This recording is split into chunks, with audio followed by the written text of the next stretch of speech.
भविष्यावर बोलू का या कार्यक्रमात संपरा सगळ्यांचं स्वागत करते। वधूवरांच्या पत्रिकेतलं गुणमेलन याच्याविषयी बोलण्यासाठी आपण इतक्या मुद्द्यांना आत्तापर्यंत हात घातला। त्याचबरोबर आता आणखीन एका महत्त्वाच्या विषयाकडे वळणार आहोत। खूप जुनी पुराणं, ग्रंथ या सगळ्या गोष्टी या काळाप्रमाणे मागे पडतात असं आपल्याला वाटतं, पण जितकं आपण त्याच्या अभ्यासाला लागू, जेवढं सखोल त्याचं ज्ञान मिळवायला लागू, तेव्हा कळतं की हे आयुष्यभर पुरणारं असं ज्ञान आहे कुठल्याही काळासाठी। हे मी का बोलते, कारण आपण आज विषय असा चर्चा करणार आहोत ज्याच्यावरनं तुम्हाला मी का बोलते याचं उत्तर सापडेल। आज आपण वात्सायनाचं कामसूत्र याच्याविषयी जाणून घेणार आहोत की कुंडली, गुणमेलन, पत्रिका याच्याशी हा मुद्दा कसा जोडला जाऊ शकतो। शरदजी, अगदी पहिला प्रश्न विचारते की आता असा जमाना आहे की आपण खुलेआम चर्चा त्याची व्यवस्थित वैज्ञानिक दृष्टिकोनातून सुद्धा करू शकतो, म्हणून धाडस करते की वात्सायनाचं कामसूत्र याचा विषय हा कुंडलीशी कसा काय जोडला जाऊ शकतो।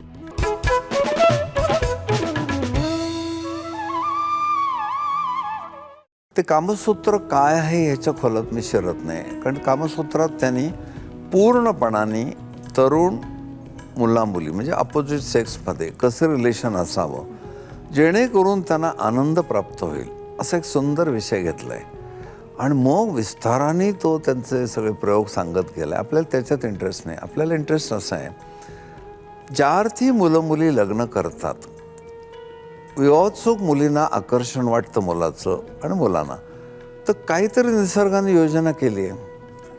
आध्यात्मिक लोक म्हणतात संततीसाठी, प्रजावृद्धीसाठी कामवासनेची योजना आहे। हे अगदी सर्वस्वी म्हणणं बरोबर नाही, कारण कितीतरी लोकांना संतती नको असते आणि ते लग्न करतात, लिव्ह इन रिलेशनशिप वगैरे बघतो आपण। पण हा विशिष्ट भाग उभय त्यांच्यातल्या शृंगारिक लैंगिक जीवनाचा खूप स्वास्थ्य देणार आहे। म्हणून महाराष्ट्रामध्ये मी एका डॉक्टरचं आर्टिकल वाचलं होतं, त्याने असं लिहिलं की जी जोडपी आपलं शृंगारिक जीवन, लैंगिक जीवनातला रस शेवटपर्यंत सांभाळतात त्यांचे हार्ट अटॅक येण्याचं प्रमाण 500% कमी असतं। तर कधीही स्त्री पुरुषांनी थकू नये। काही ना वाटतं मुलं मोठी झालेत वगैरे, तो भाग मुलं मोठी झालेत वगैरे मान, पण तुम्ही एकमेकांना आपण थकलोय, वृद्ध झालो या फिलिंगनी एकमेकाला नाराज करता तुम्ही। आणि त्या आर्टिकलमध्ये कधीतरी मी त्याची तारीखही सांगेन मठामध्ये केव्हा आलं होतं ते, एक बाई 70 वर्षाची लिहिते की माझा नवरा जवळपास 75 वर्षाचा आहे, आजही तो मस्करी करतो माझी, घरी येताना फोनवर शिटी घालतो मला, म्हणजे मी येतोय आता, आणि ती शीळ ऐकून माझं अंग रोमांचित होतं। आणि मग तिने लिहिलं होतं की आम्ही पहिल्यापासून दोघे एज कॉन्शियस नाही आहोत, पोझिशन कॉन्शियस नाही आहोत, इतके एकमेकामध्ये आजही इन्व्हॉल्व झालं आहे, पण त्याच्यामध्ये लैंगिक जीवनाला आम्ही महत्त्व दिलं आहे आणि आमच्या दोघांच्या तब्येती ठणठणीत आहेत। तर माझ्या सप्तपदी ह्या कार्यक्रमाच्या अंतर्गत मी ते आर्टिकल वाचून दाखवतो लोकांना, कारण एका डॉक्टरचं आर्टिकल आहे, अतिशय व्यवस्थित लिहिलं आहे। मग मी जेव्हा हा धागा पकडून पत्रिका बघत गेलो किंवा ह्या हार्ट अटॅक ज्यांना येतात, बायपास सर्जरी होते, अमुक तुम्ही कोण लोक आहेत, संपदा तुला आश्चर्य वाटेल काय डॉक्टर लोक पण अभ्यास करतात। ज्यांना हे इंटरेस्ट कमी झालेले आहेत ना, त्यांना संसार जडच वाटतो। मुळात आम्ही लग्न केलं एकमेकाच्या प्रेमासाठी आणि आता आम्ही विभक्तच होत चाललो आहे, एकमेकाला नकोशी वाटत चाललो आहे, तर कसं होईल मग? म्हणजे केवढी आनंदाची बाजू नाहीशी होते। ठीक आहे, वयोमानाप्रमाणे तुम्ही मॅच्युअर व्हा, परिपक्व व्हा, ठीक आहे, पण तुम्ही असंच जर फिलिंग येत राहिलं मी माझं खूप वय झालं आहे, आणि ती जर म्हणाली आता का माझी 40 झाली, गलथान राहणे, स्वतःची काळजी न घेणे, स्वतःला मेंटेन न करणे, याने संबंध आयुष्य उद्ध्वस्त होऊ शकतं। कामसूत्रामध्ये हे एक एक गोष्टीचा उल्लेख आहे। अंतराळातून अंतरंगाकडे म्हणून माझं एक पुस्तक आहे, ते विवाहोत्सुक मुलींना फार उपयोग आहे, त्याच्यात पण हा भाग मी आणला आहे। म्हणजे मेशीच्या मुलीला जर सांगितलं नवरा खूप छान आहे, हळूवार आहे, स्वप्नाळू आहे, तर ते म्हणेल भाऊबीजेला पाठव त्याला, मला जो पाहिजे ना तर एकदम दणकट माणूस पाहिजे। मानसिकता कळते, हिला लैंगिक जीवनात रस आहे। वृषभेच्या मुलींचं म्हणणं काय आहे की थोडासा रसिकपणा असावा। मिथुनेच्या मुलींना असं वाटतं की माझ्या नवऱ्यानं छान विनोद करावे, मला हसवावं, गुदगुल्या कराव्या। मेषेच्या मुलीचं बघ आणि ह्यांचं बघ, तू हसत राहा, माझ्याशी बोल, मस्त, मला आवडतं फिरक्या घेणं वगैरे, त्यांचं एक वेगळंच असतं। मग त्या मुली काही पर्सनॅलिटीबद्दल काही डिमांडिंग असणार नाहीत, पण इंटेलिजंट पाहिजे तो, जोक्स वगैरे सांगणार नाही. कर्क ही सरळ राशी आहे, ती खरी गृहिणी आहे. नवऱ्याने प्रेमाने जरी पाठीवरनं हात फिरवला, विचारपूस केली, तेवढं तिला पुरे असतं. सिंह राशीच्या मुलींना आपण वयात आल्याचं अप्रूप वाटत नाही, नॅचरल. आणि मुळात तो मालकच रवी आहे, सूर्य आहे. सूर्य दिवसाचा कारक आहे, दिवसा काही शृंगार नसतो.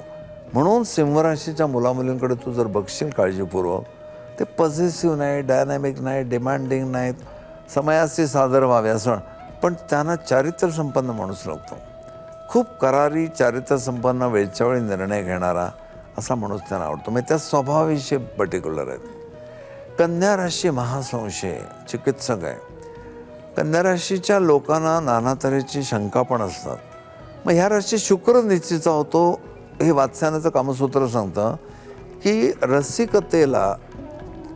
रसिकतेची चिकित्सा ही कुजलेल्या फळासारखी असते. तर रसिकतेत कधीही चिकित्सा करू नये. पण कधी कधी ह्या लोकांचा अतिचिकित्सकपणामुळे हा प्रॉब्लेम होऊ शकतो. मग शृंगाराला छेद जातो. म्हणून कन्या राशीच्या व्यक्तीशी किंवा मुलीशी लग्न करताना मानसिकता ही अशी असावी की हा समरस होऊन माझ्याशी एन्जॉय करेलच असं नाही. काही वेळेला मूडचा त्याचा परिणाम होतो. त्याला एक वात्स्यायनाने थंड कामी म्हणून शब्द वापरला आहे.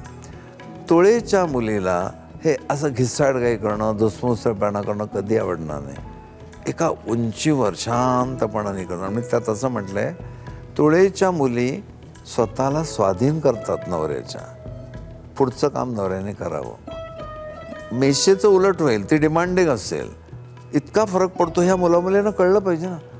माहिती चांगली मिळाली पण इथे फरक पडला तर केवढा प्रॉब्लेम होईल.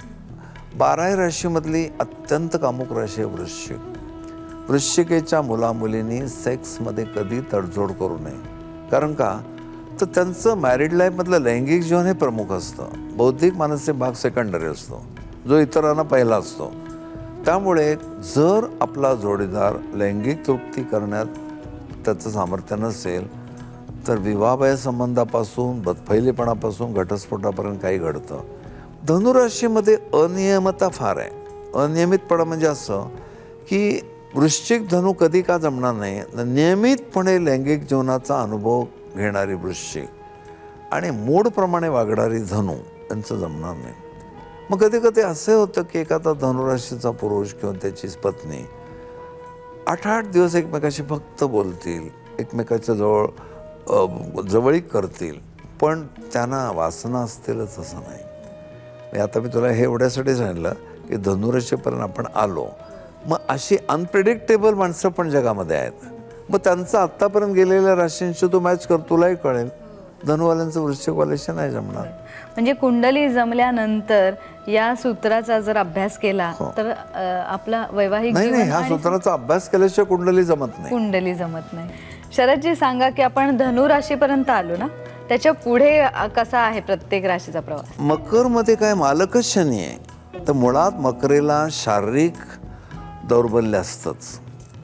मन रसरशी टवटवीत असेल पण शारीरिक साथ नसेल तर समरस होणं शृंगारामध्ये हा प्रकार कधीच घडणार नाही. त्यामुळे मकरेमध्ये विशेषतः मकर राशीच्या मुलीशी लग्न केलेल्या पुरुषांनी एक गोष्ट लक्षात ठेवावी की तुमची ही जी लैंगिक वासना परमावधीची असेल तर तुम्ही मकरेशी करू नका, ती रिस्पॉन्स देणार नाही. कधी कधी यंग एजमध्ये ठीक आहे, पण फार लवकर यांना थकवा येतो, फार लवकर या व्यक्तींचं आरोग्य बिघडतं. तेच पुरुषांचं पण असतं. एखाद्या मुलीला किती वाईट वाटेल ना की आपल्या नवऱ्याच्या ठिकाणी इतका थंडकामीपणा आहे, आरोग्य त्याचं बरोबर नाही, चिडचिड करतोय, केवढा त्रास होईल. मग हे निदान वृश्चिकवाल्याशी तर मुळीच मॅच करू. एखादी कर्क राशीची मुलगी मकरवाल्याशी जुळवून घेईल, ॲडजस्ट करेल. पण संसार ॲडजस्टमेंटने का करायचा, मनापासून का नाही करायचा? तसं कुंभराशीचं आहे. संसाराला लवकर कंटाळणारे लोक कुंभराशीचे. तुझ्या आजूबाजूला कुंभराशीच्या मैत्रिणी असतील, त्यांच्याकडे बघ. कुठल्या तरी विषयाला वाहून घेतात, मग डॉक्टरेट करतात. वरवरचं ज्ञान त्यांना मंजूर नाही. सखोल गेल्याशिवाय, मास्टरी मारल्याशिवाय त्यांना चैन पडत नाही. परमावधीचा तो त्यांचा जो आकर्षणाचा भाग असतो ज्ञानासाठी, त्यांनी इकडे दुर्लक्ष होतं पर्सनॅलिटीकडे. मग अशा बाईचा नवरा वृषभरेचा चालेल का, ज्याची नित्य गरज आहे शृंगार? त्याला आवडणार नाही. मग कुंभ छान जमेल, दोघे थिसिस लिहित बसले तर रात्रभर असं ते जमेल. आणि मीनमध्ये ना इतकी तडजोड करण्याचा भोळा भाव वगैरे आहे. मीनेच्या मुली पॉझिटिव्ह नाहीत. तुम्ही कराल त्याच्याशी लग्न करायला तयार आहे, संसार करत राहायचा. हे मोठी ॲम्बिशन असं नाही, मोठी रसिकता असं पण नाही. एखाद्या रसिक मुलाने तूळ राशीच्या, वृषभेच्या, धनुवाल्याने मीनेशी लग्न केलं तर तो म्हणेल मी बायको आणली का मोलकरीण आणली, बघावं त्याला आपलं ते स्वच्छता होतं, मग हेच चालू असतं. हा सगळा भाग मी ओझरता तुला सांगितला, हा ढोबळ आहे.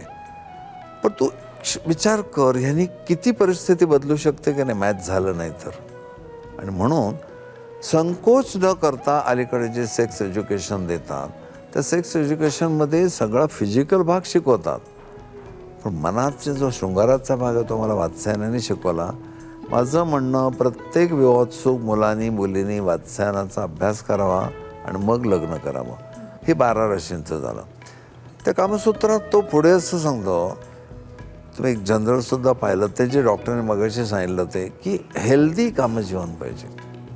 मग हेल्दी कामजीवन म्हणताना प्रत्येक जोडीदाराला काय आवडतं हे राशीप्रमाणे सुद्धा दिलेलं आहे माझ्या पुस्तकामध्ये, अंतराळमध्ये, की मेषेच्या मुलीला पतीने कसं वागलेलं आवडेल शृंगारामध्ये, तेच कर्केच्या मुलीला कसं आवडेल. आणि ह्यावर एकदा असं झालं होतं, डॉक्टर लोकांनी माझा कार्यक्रम बालगंधर्वला पुण्याचा ठेवला होता आणि मी म्हटलं तुम्ही सगळे मोठे आहात, संकोच न करता, पण एज्युकेशन पॉईंट ऑफ व्ह्यूने मी तुम्हाला हे सांगतो. तर तिथे काही मुली आल्या, माझी रास अमुक अमुक आहे, तुम्ही आत्ता जे सांगितलं की माझ्याशी असं वगलेलं नवऱ्याने मला आवडतं तेच माझं आहे, जे मगाशी त्या वृद्ध बाईचं सांगितलं. हा संपदा स्वतःच्या जोडीदाराबरोबरचा सगळा शृंगाराचा जो आनंद आणेल तो परस्त्रीबरोबरचा आणणार नाही. म्हणून विवाहबाह्य संबंधाने सुखी झालेली एकही व्यक्ती मी पाहिली नाही. म्हणजे एक म्हण आहे, उसने आणलेल्या पैशाने तुम्ही आर्थिक सोबतता अनुभवू शकत नाही. तसं गरज म्हणून तुम्ही कुठेतरी आकर्षणापोटी केलं तर तुमचं मन आतून सांगत असतं तो प्रतारणा करतोयस आणि प्रतारणेला फार वाईट शिक्षा आहेत. अशा टेन्शनमध्ये तुम्ही काय एन्जॉय करणार.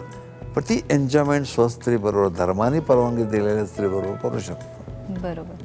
म्हणजे याचा आपल्या शारीरिक सौख्याशी आणि शारीरिक संतुलनाशी परफेक्ट शब्द तू वापरलायस, असा संबंध आहे. जितकं तुम्ही सांगताय तेवढे गैरसमज दूर होत आहेत आणि हे खरोखरच अभ्यास करण्यासारखी गोष्ट आहे, ज्याला कुंडली साथ देते हेही कळतंय. सुख समृद्धी असं नाही म्हणता येणार. समृद्धीचा संबंध लक्ष्मी प्राप्तीशी आहे. सुख जे अगदी वैयक्तिक पातळीवर दोघांचे आहे, कोणालाही सांगता येत नाही. एकमेकांशिवाय कोणालाच कळत नाही ते सुखी आहोत आपण का नाही. इतकं नाजूक भाग वात्स्यायन खुलासेवर सांगतो. मला फार त्याचं महत्त्व वाटतं 2 कारणासाठी. स्वतःचं घरदार, मुलं, आपले आई वडील सोडून मुलगी जेव्हा सासरी जाते, एक माणूस फक्त नवरा, त्याच्यासाठी ती नणन जावा सगळ्यांना सहन करते. काय तिला असतं, आकर्षण असतं त्या माणसाचं, हा माझा नवरा आहे. पण त्याच्याकडून अपेक्षित असलेलं सुख त्या मुलीलाही माहिती नसतं काय अपेक्षा आहे, ते वात्स्यायन सांगतो.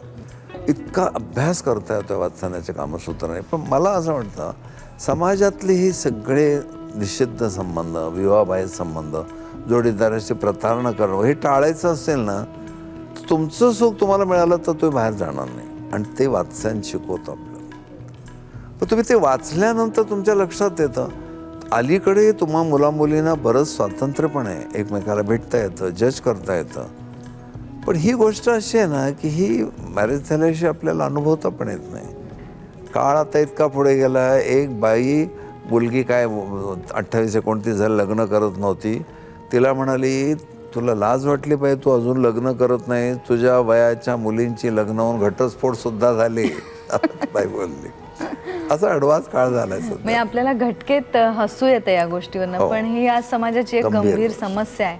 मग या वात्स्यायनाचं कामसूत्र याचा असा थेट जाऊन पुस्तक घेतलं आणि अभ्यास केला असं होऊ शकत नाही. याला योग्य तुम्ही एक भविष्य सांगताना कसं मार्गदर्शन करता?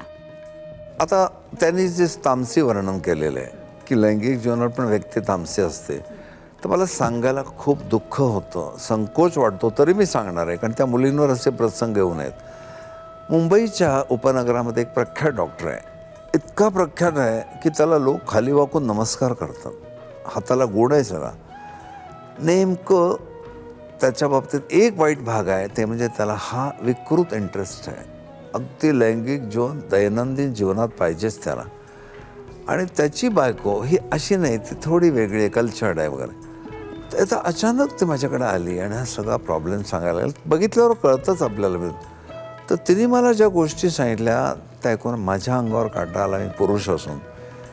ते म्हणाले, ह्या मनुष्याला प्रेम नाही, काय नाही, काय नाही, पण अमुक वेळ झाल्यावर दारुड्या जसा एकदम इम्बॅलन्स होतो तसं हे दैनंदिन जीवनात मला अत्यंत वाईट तऱ्हेने लैंगिक जीवन माझ्याकडून उपभोगतात.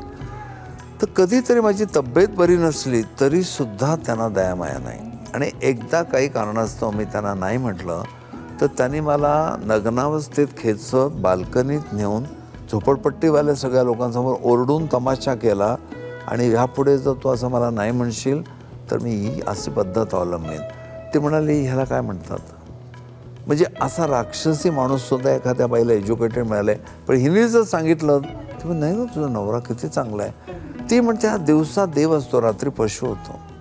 आणि मग तिने थक्क करणारी गोष्ट सांगली. एकदाच तिला इतकं बरं नव्हतं म्हणून ती पार्ल्याला बहिणीकडे गेली. आणि ह्याला पाठवावंच, लाकडे पाठवायचं नाही माहेरी. आणि तिथे गेल्यावर त्याला सलाईन लावलं होतं आणि खोलीत झोपून ठेवलं होतं घरामध्ये. ही वेळ झाल्यावर हा अस्वस्थ झाला. तो त्या उपनगरातनं तिकडे पार्ल्याला गेला आणि नवरा आला म्हणजे म्हणलं, या बसल. तर काय म्हणते ही? आणि त्याने आत जाऊन दार बंद करून सलाईन लावलेल्या बाईबरोबर पण संबंध ठेवले. ही घटना ऐकल्यानंतर त्याविषयी मी सुन्न झालो. म्हटलं, देवाने काय काय माणसं निर्माण केले. आता अशा व्यक्तीचं पत्रिकेतलं जे काय सगळं मांडणी पाहिली मी, ती मगाशी सांगितल्याप्रमाणे होती. त्याचे रास, त्याचे नक्षत्र खूप तामसी. मग इथे वाचन हे पण सावध करतो, अशी विकृती असलेले लोक आहेत, पण तशी विकृती आवडलेल्या बायका पण आहेत. मी का सांगतो एवढं खोल जावं लागतं, हे जाहीर सांगण्यासारखा भाग नसतो. मग मुलींना कन्व्हिन्स करतो आम्ही. विशेषतः मुलींना परक्या घरात जाऊन हा त्रास किती वाईट होत असेल, तो टाळण्यासाठी हे बघायला पाहिजे. म्हणजे मला तर हे पहिल्यांदाच कळलं की या कामसूत्राच्या ज्ञानाचा, या कुंडलीच्या ज्ञानाशी आणि आयुष्याच्या उत्तम आयुष्य काढण्यासाठी उपयोग होऊ शकतो. खूप मजा येते ही चर्चा करताना, कारण वेगवेगळे मुद्दे समजतात. अशीच आपण आणखीन चर्चा करणार आहोत, कारण भविष्याचा वेध घेताना फक्त लग्नासंबंधी कुंडली बघून चालणार नाही. आणखीन वेगळ्या प्रकारे मुद्द्यांवर प्रकाश टाकूया. प्रेक्षकांकडे वळते. प्रेक्षक हो, मुलाचा बँक बॅलन्स हा पासबुकवर दाखवता येऊ शकतो, नोकरीत किती पगार मिळतो आकडा कळू शकतो, पण प्रणयाच्या बाबतीतला आकडा कसा समजणार? मग त्याच्या बाबतीत जर एखादी कुंडली आपल्याला मदत करत असेल तर यासारखं उत्तम मार्गदर्शन नाही, गाईड नाही, किंवा तुम्ही काय म्हणाल ते. तेव्हा अशा या आपल्याला आत्तापर्यंत न समजू शकलेल्या मुद्द्यांना समजुतीच्या स्वरात समजून घेऊया आणखीन पुढच्या भागांमध्ये.